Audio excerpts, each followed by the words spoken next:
Stage 3, descriptive statistics. Within descriptive statistics, there is central tendency and dispersion. Tendency is the numbers that describe what the average is of the dispersion. So these measures include mean, median, and mode, MMM, and these are the measures of central tendency, and standard deviation, which is the measures of variability. Tendency is used as a single value to represent the data. So you'll have the mode, the median, and the mean. So the mean is the one that you're most likely going to be used because it's the most common. So the mode. The mode is the most common number out of the data set. So throughout this bit, we'll use a data set of 10 numbers where it will be 1, 1, 2, 4, 4, 4, 4, 6, 7, 9. So within this data set, the most common number is 4 because there's 4 lots of 4s. So this data set represents the number of dismounts landed between the 10 gymnasts on their attempts. So the advantages of mode is its nominal data. So this means data is named and can be separated into categories which do not overlap. So this means that the categories of the results will not overlap. It's also the advantages it can be presented in a graph to show your findings. The disadvantages is there could be more than one modal value, so not in my data set, but if you had a different data set and there was the most common number was 4 and 6, you might have had 4 4s and 4 6s. The disadvantage is it's not biased on all values.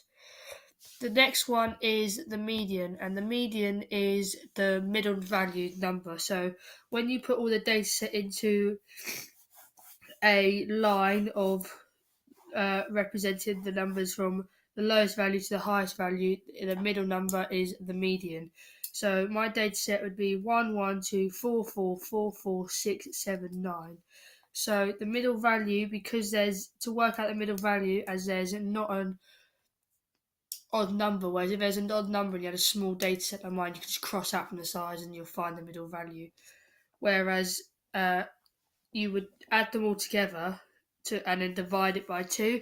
So if add the middle numbers together divided by 2. So mine would be 4 add 4, so that's 8, over 2 is 4. So my median value is still 4. So the advantage of this is that median data is ordinal data. Data is presented in an order or on a scale, so the numbers are in value in order from highest to lowest. So also there is no standard deviation value within the mean.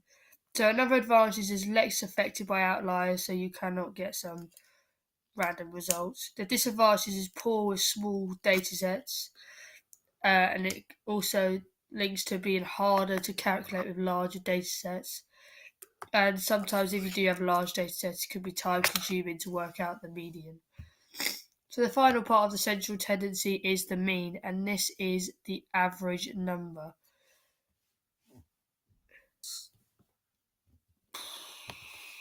This means that you add up all the number values and then divide them by the total number of the results. So linking to my number of dismounts landed through these gymnasts, I would add 1 plus 1 plus 2 plus 4 plus 4 plus 4 plus 4 plus 6 plus 7 plus 8, and that equals 42, and then I have to divide that by 10 because that's the number of participants and the number of scores I have. So that means my mean is 4.2. So the advantage is that it's continuous data and that it includes every value in working out the mean. The disadvantage is it could lead to outliers due to the incorrect way of adding it up, and it doesn't always make sense. So, for example, mine doesn't quite make sense because the average number of dismounts landed is 4.2, and it's not a whole number to give a correct right representation of what the average number of lands is for the gymnasts.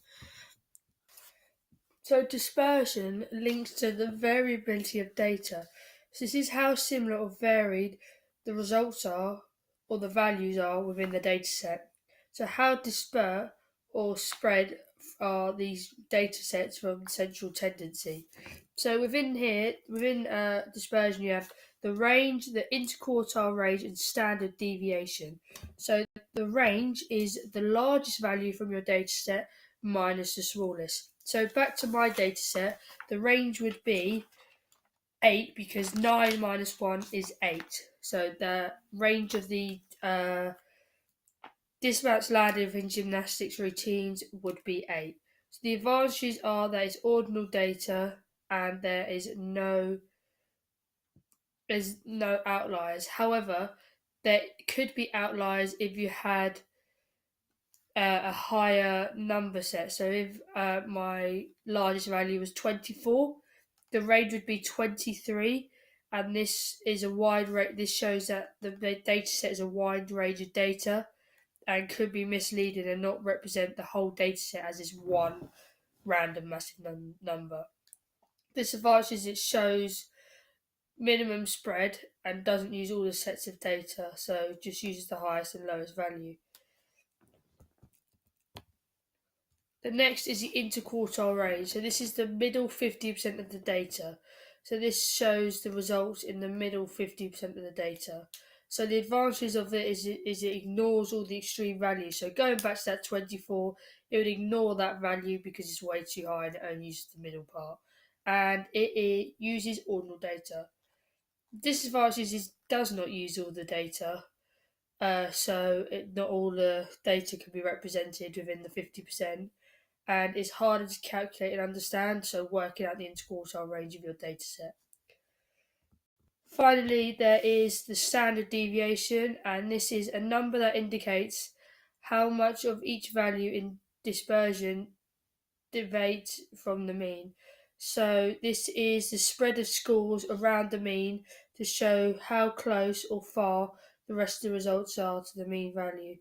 So the advantage is same units of measurements as the values, and use statistical measures to work out the standard deviation. So with the data set, it could be the fact that the standard deviation could be the average dismounts landed is 4 plus or minus 1.